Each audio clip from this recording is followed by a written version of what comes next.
Mav, Mav, Mav, Mav, Mav. Good, Mavy. Mavy, come here. Go. Yes, come on. Yeah, girl. Come on, Mav. Good girl, Mavy. Good girl. Nice.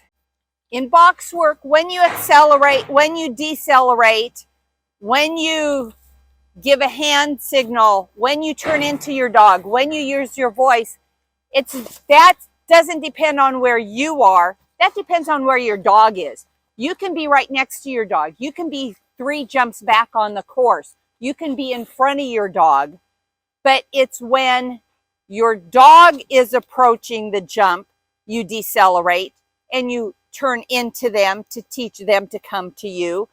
And then you sprint to the next jump to get your dog to sprint after you. And as you approach the jump, you're going to decelerate.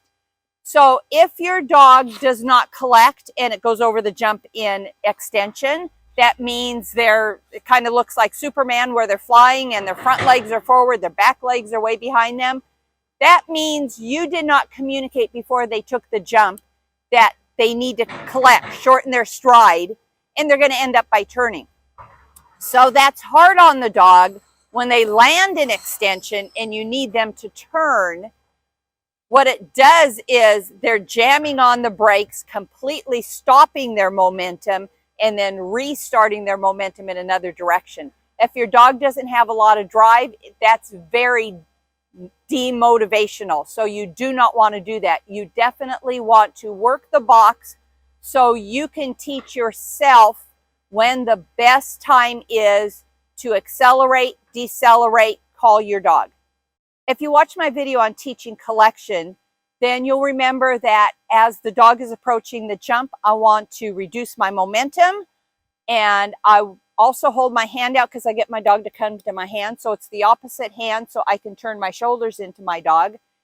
And I also give a verbal cue as the dog is approaching the jump. So the dog already knows before it takes off where to go when it lands.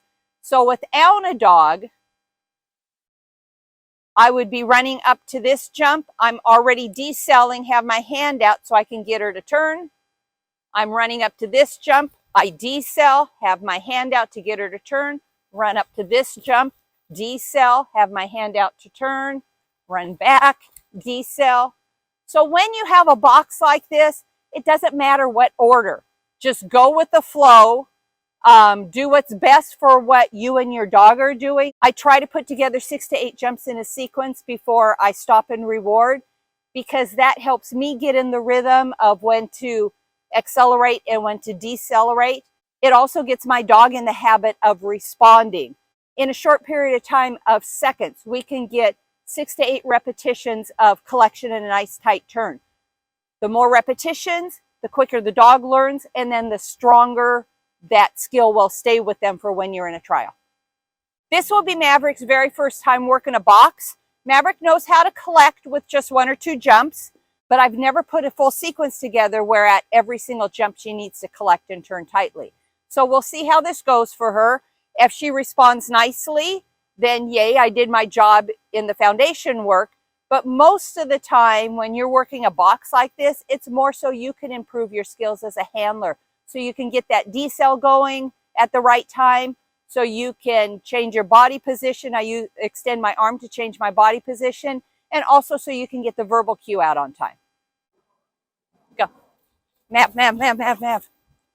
Mav, Mav, Mav, Mav. Mav, Mav, Mav, Mav, Mav. Maverick. Yeah, girl, come on. Good girl.